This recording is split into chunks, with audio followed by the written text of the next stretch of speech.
हमने एक लाइन में कहा कि भाजपा में सटोगे तो आरक्षण से कटोगे, भाजपा में सटोगे देश के दलित हिंदुओं, पिछड़ा हिंदुओं, पिछड़ा हिंदुओं। खुले तौर पर कान खोल करके सुन लो, इस देश के पिछड़ा, दलित, आदिवासी, प्रगतिशील हिंदुओं अगर भाजपा में सटोगे तो आरक्षण से कटोगे।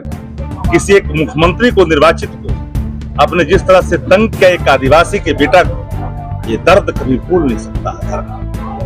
हेमंत जी ना, अब उन्हीं के नेतृत्व में झारखंड चला, शिबू सोरेन जी के, हेमंत सोरेन जी के नेतृत्व में कहा आसान्वित ही नहीं हुए, खुशहाल हुए। उनके अंदर एक उत्साह का संचार हुआ है। बिजली फ्री, 200 यूनिट बिजली फ्री करने का निर्णय एक बड़ा संकल्प, एक बड़ा निर्णय। इसके अंदर सार्वभौमता के भाव है, इसके लाभ सबको मिलेंगे। ये भाजपा नहीं है, जाति, धर्म और मजहब की बात करते हैं। जो प्रत्याशी सुनील जी नामांकन किए थे, उन्होंने राष्ट्रीय जनता दल के प्रत्याशी सुभाष प्रसाद यादव जी को समर्थन करने का ऐलान किया है। आपके समक्ष है। भारतीय जनता पार्टी भारत जलाओ पार्टी है, बड़का झुट्ठा पार्टी भी है, और जितने पेशेवर हैं, इसमें महारत हासिल किए हैं, उनको झारखंड में रखा गया है भारतीय जनता पार्टी की तरफ से। 10 वर्षों में भारतीय जनता पार्टी ने नागपुर का उपनिवेशवाद बनाया, चरागाह बनाया लूट का झारखंड को। झारखंड के लोगों को विकास के लिए भारतीय जनता पार्टी ने 10 वर्षों में कोई काम नहीं किया, और 10 वर्ष के अंदर में देश के अंदर इनके लोग, इनके प्रचारक, इनके नेता एक ही बात करते हैं, मुसलमान और हिंदुस्तान, और हिंदू और मुसलमान। बीजेपी का आरोप 120 आपने देखा होगा हाल ही जो प्रतीक्षा सूची थी संघ लोक सेवा आयोग, उसमें 88 सामान्य हैं, 23 सीटें जो हैं वो ओबीसी ईबीसी के हैं, 5 ईडब्ल्यूएस हैं, 3 एससी हैं। There is reservation. देश के झारखंड के हिंदू समाज के, दलित हिंदू, पिछड़ा हिंदू, अति पिछड़ा हिंदू, प्रगतिशील हिंदू, भाजपा में सटोगे तो आरक्षण से कटोगे। ये हालात है देश के अंदर।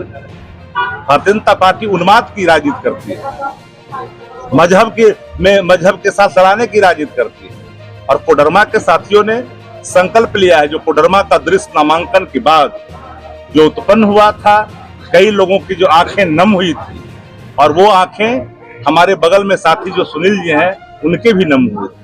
उसी समय इनके मन में, चूंकि सुभाष प्रसाद यादव जी ये इनको पार्टी में लाए थे, और पार्टी के पदाधिकारी भी ये प्रभावित हुए इस घड़ी में, और प्रभावित होकर के इनका मन पहिला, और इन्होंने संकल्प लिया कि लालू प्रसाद जी की विचारधारा में आस्था व्यक्त करते हुए हम जो है पूरा समर्थन तन मन धन से सुभाष प्रसाद यादव जो कोडरमा से प्रत्याशी है राष्ट्रीय जनता दल इंडिया गठबंधन के लालटेन के निशान पर, हम अपना पूरा काम करेंगे। चले जाइए, पूरा नवाडी से लेकर सतगामा से लेकर के कोडरमा से लेकर हर इलाकों में क्या है, डुमटास के इलाकों में कहीं कहाँ है भाजपा? Where is Bhajpa? हम तो खोज रहे लालटेन लेकर, भाजपा दिखता ही नहीं है, मुरझाया वो दिख रहा है। भाजपा का आरोप है कि 5 सालों में सरकार ने जनता को कुछ नहीं दिया। जब सरकार की विदाई आई है तो मैया सम्मान योजना, तो उसके बाद 10 वर्षों में भारतीय जनता पार्टी ने झारखंड को तबाह किया, लूटा, झारखंड के वासियों को छोड़ दिया अपने हाल पे। 5 वर्षों में हेमंत सरकार तो काम किया ना भाई। अब 5 वर्ष के कार्यकाल को देखोगे ना, तुम तो 10 वर्ष रहे, कोई मना तो नहीं किया था काम करने के लिए। अब क्या करे 10 वर्षों में? 5 वर्ष के कार्यकाल में कोई एक लकीर जनहित में अगर सरकार खींची है, एक ये योजना सार्वभौमता के रंग से भरे हैं, इसके लाभ भाजपा के तथाकथित जो मानने वाले कुछ लोग होंगे ना, उनको भी प्राप्त हो जाएगा। योजनाएं ऐसी होनी चाहिए जिसका लाभ, हम सार्वभौमता की बात इसलिए करते हैं कि न उसमें जात होता है, न पात होता है, न कोई धर्म होता है। उन योजनाओं का लाभ हर घर तक पहुंचता है, उसमें डिस्क्रिमिनेशन नहीं है। ये एक्शन डिस्क्रिमिनेशन के साथ नहीं है, ये एक्शन है राजहित में। और 200 यूनिट बिजली फ्री होगा, लाभ क्या पत्रकार साथियों को नहीं मिलेगा? मिलेगा, उनको ही मिलेगा, हर समाज के लोगों को मिलेगा, हर वर्ग को लोगों को मिलेगा, और भाजपा के लोगों को ही मिलेगा। ये मैं कहना चाहता हूँ। तो झारखंड की जनता इंडिया गठबंधन के साथ जा रही है। झारखंड चला इंडिया गठबंधन के साथ, कोडरमा चला लालटेन के साथ। इंडिया गठबंधन के साथ भाजपा का अभ्यर्थी भाजपा ललटेन लेके खोज रहा है। भाजपा तो मुरझाया हुआ हर गलियों में मसला हुआ दिखाई पड़ता है। कल गृह मंत्री भी आ रहे हैं, फिर पीएम भी आएंगे, कितना फर्क पड़ेगा चुनाव प्रचार में? पीएम के बारे में देश के प्रधानमंत्री हैं, सबके प्रधानमंत्री हैं, और 10 वर्षों में प्रधानमंत्री जी ने किया क्या बता दें झारखंड के लिए, युवा के लिए क्या किया, मजदूर के लिए क्या किया।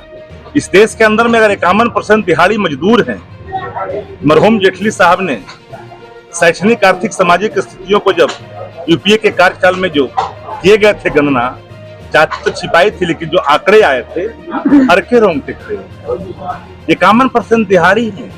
दिहाड़ी मजदूर कौन है, उनके लिए क्या हुआ भाई? 13% ऐसे लोग हैं जिनको एक कमरे में रहने का नसीब नहीं भाई।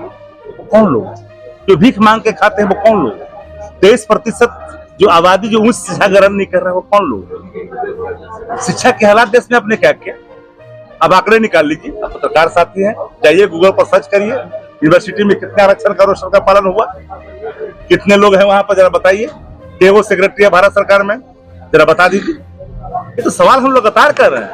ये सरकार सिर्फ नफरत बांटती है, ये सरकार संस्थाओं का दुरुपयोग करती है, विपक्ष के खिलाफ ईडी सीबीआई का एक्शन कराती है, और चुनाव जीतने के लिए चुनाव आयोग का इस्तेमाल। चुनाव आयोग घुसपैठ के लिए हुआ रिस्पॉन्सिबल। हमारा क्वेश्चन है, सीधे चार्ज करता हूं मैं देश के गृह मंत्रालय को, सीमा सुरक्षा का अधिकार किसको है? अगर कोई घुसपैठ हो रहा है तो एसएसबी के जवान किसके अधीन आते हैं? इसके लिए उत्तरदायी आप ठहराए जाएंगे। अगर पलायन बढ़ा है तो उसके लिए उत्तरदायी आप ठहराएंगे। नीति आयोग के रफ्तों में अगर झारखंड सबसे निचले 65 स्थान पर है, इसके लिए आप उत्तरदायी ठहराए। 10 वर्षों से आपने शासन किया और देश में भी शासन किया।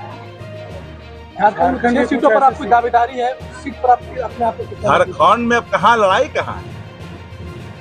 पूरे झारखंड में भाजपा कहीं है। डबल अंक में भारतीय जनता पार्टी झारखंड में नहीं आएगी। झारखंड कुछ ऐसे सीट है जहां इंडी घटक दल के कुछ ऐसे प्रत्याशी है जो आमने सामने की लड़ाई लड़ रहे हैं। ऐसे में अगर सरकार बनती है तो फिर आगे क्या होगा? सब ठीक रहेगा। बिफोर और आफ्टर दोनों देखिएगा। सीट शेयरिंग को लेकर भी काफी खिचपिच हुई थी। कोई खिचपिच नहीं।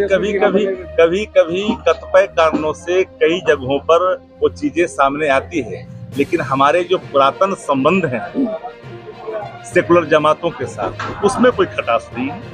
क्या लगता है 25 चुनाव में बिहार में जब सीट शेयरिंग की बारी आएगी तो उस समय राजद क्या भूमिका रहेगा? अच्छा, हमारे बयान आपने देखा होगा, नेता का बयान भी देखा होगा। जिन राज्यों में जो पार्टी लीड कर रही है, ड्राइविंग सीट पर तो वही बैठेगा, सबको लेके चलेगा। यहाँ ड्राइविंग सीट पर हेमंत जी बैठे हैं, बिहार में तेजस्वी जी बैठे हैं, पता अखिलेश जी बैठे हैं, बताने की तो आवश्यकता है नहीं। सीट शेयरिंग के दौरान कांग्रेस ने अपनी सीटें नहीं छोड़ी राजद को देने के लिए। ऐसे में कल को जब बिहार में चुनाव होगा तब राजद क्या करेगा? अगर मगर का राजद में कोई जवाब होता है क्या? भाजपा का जो बटोगे तो कटोगे का नारा है, हमने एक लाइन में कहा कि भाजपा में सटोगे तो आरक्षण से कटोगे। भाजपा में सटोगे देश के दलित हिंदुओं, पिछड़ा हिंदुओं, पिछड़ा हिंदुओं, खुले तौर पर कान खोल करके सुन लो। इस देश के पिछड़ा, दलित, आदिवासी, प्रगतिशील हिंदुओं अगर भाजपा में सटोगे तो आरक्षण से कटोगे।